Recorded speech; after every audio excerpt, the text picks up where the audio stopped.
All right, we are here with Odie Delaney ahead of One Championship 158, June 3 in Singapore. How are you doing, sir? I'm doing well. Happy to be here. Yeah, it wasn't so long ago you were in Singapore. You're back pretty quickly. Yep, back pretty quick and actually get to explore the city this time. So it's been nice.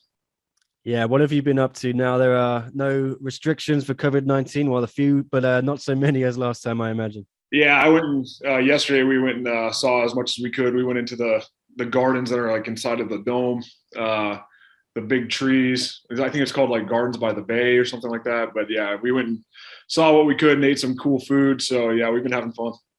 Yeah, that is a classic tourist spot. Did you go to Marina Bay Sands as well? Yes, yeah. Went in there and looked all over the place. Yeah, I can't wait to bring my wife. Well, it's business time now, getting ready for Friday. How'd the preparation going? It's going good. I mean, all the preparation's kind of been done. Now it's just relaxing and getting in there and having some fun. All the hard work is behind me. So yeah, I can't wait.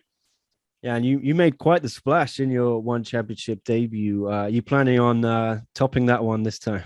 Of course, always trying to do something a little bit better, a little bit cooler. I kind of got a huge arsenal of goofy submissions, so you got to keep an eye out because I'll probably be hitting another one. Yeah, that was impressive last time. With the submission. Are these things that you plan in your head? Or are you sort of freestyling in the? I kind of freestyle. I kind of let them decide how they're going to get tapped. Just kind of take advantage of opportunities as I see them. So. And it's the submission coming this time, or do you think a KO? I think it'll be a submission again. I do plan to show a little bit of my striking game, but yeah, I think it's going to be another submission. That's kind of my thing. Either that or ground and pound. Yeah. Well, what do you know? How much do you know about your opponent, Mehdi Barghi? Then, have you been studying tape of him? Of course, his record in one championship. Have you been impressed by him?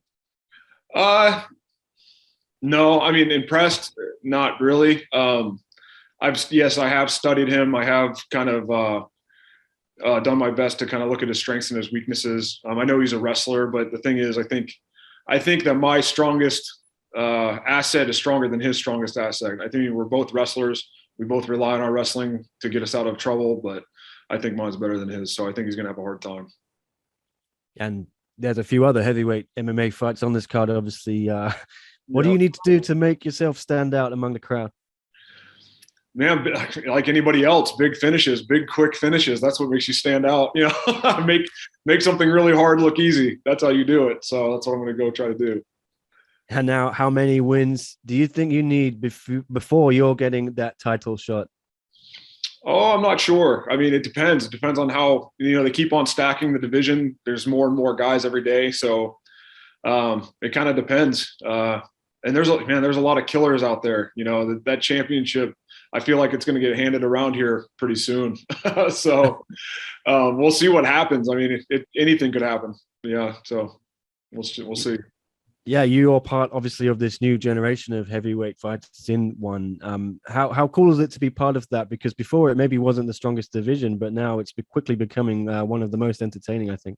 Oh, absolutely. Yeah. I mean, you've got guys in this division that can hang with the best of them anywhere. I mean, yeah, it's getting really, really strong. So yeah, I'm excited. I'm really excited to be a part of it. I'm excited that my name's kind of like, amongst it, I think I'm going to do big things, man. I think I'll be a household name here in a couple fights.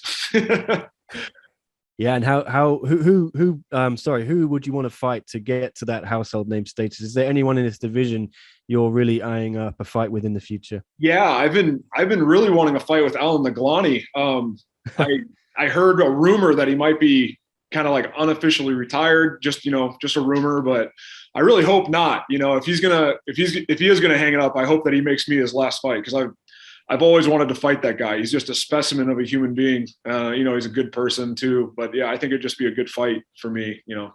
Um, yeah, I've been watching him for a long time, and I've always wanted to get in there and scrap with him. So I hope he does at least one more. Well, I'm back in Hong Kong. I'm in quarantine at the moment. When I get out, I'll try and track him down at his gym. Maybe ask him if he wants to fight you. We can make that Please, happen. please do. All right. Well, a little bit more seriously, then. Yeah, I know you're an advocate for mental health. You've talked about a lot. There's an article with Sports Keto where you talk about PTSD. Could you tell us a little bit more about how you managed to cope with this while you're working and you're training? Yeah, actually, a lot of my own personal issues are kind of behind me. They're not ever completely behind you. Life is hard, right? We all have our ups and downs, but yeah, the most difficult part for me was, law enforcement back in 2015, 2016. But yeah, I've kind of over the worst of it as far as this part of my life, and now I'm just trying to advocate for mental health, show young people that it's not weakness to reach out for help when you're going through hard times.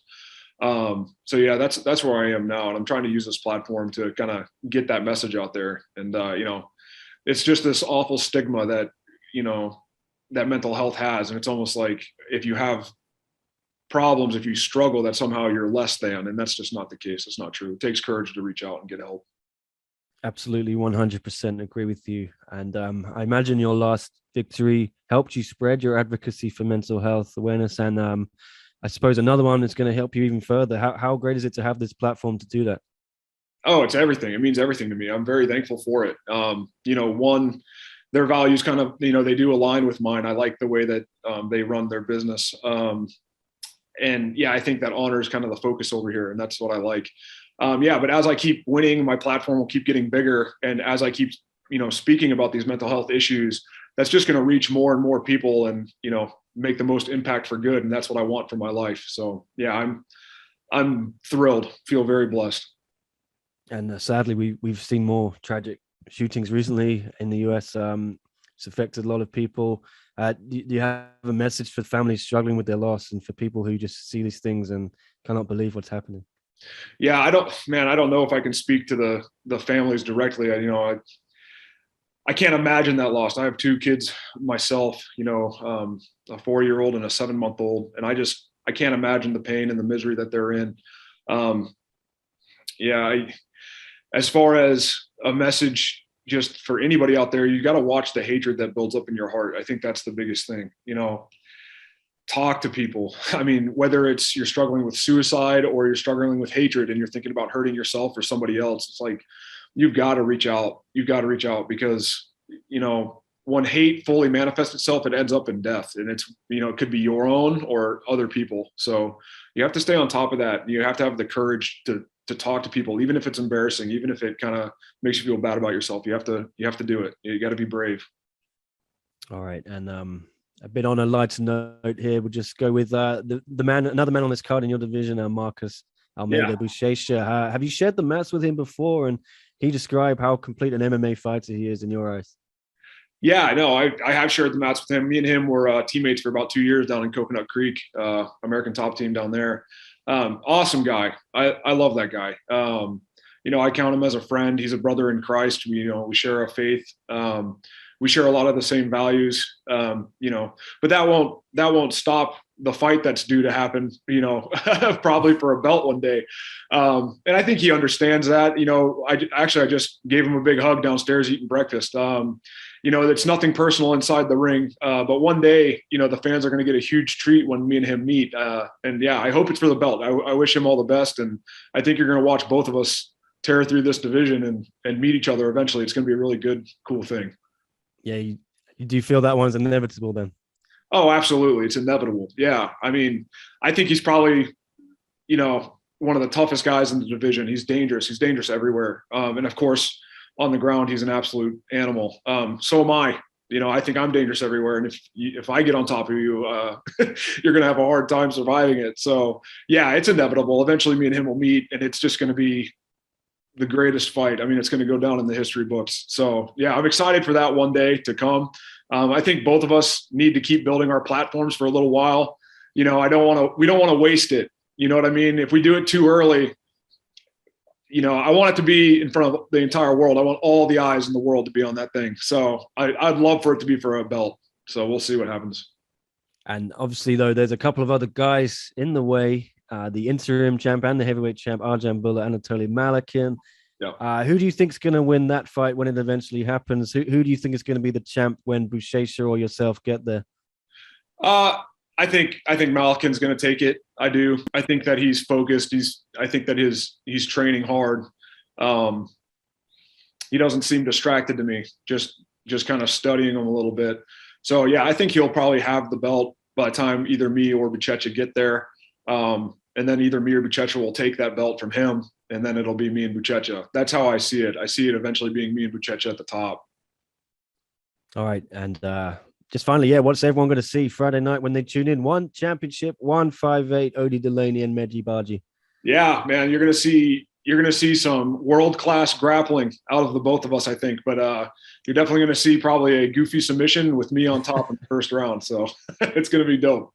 All right. Looking forward to it. Thank you so much for speaking to us. Good luck for the fight. Yeah, absolutely. See you.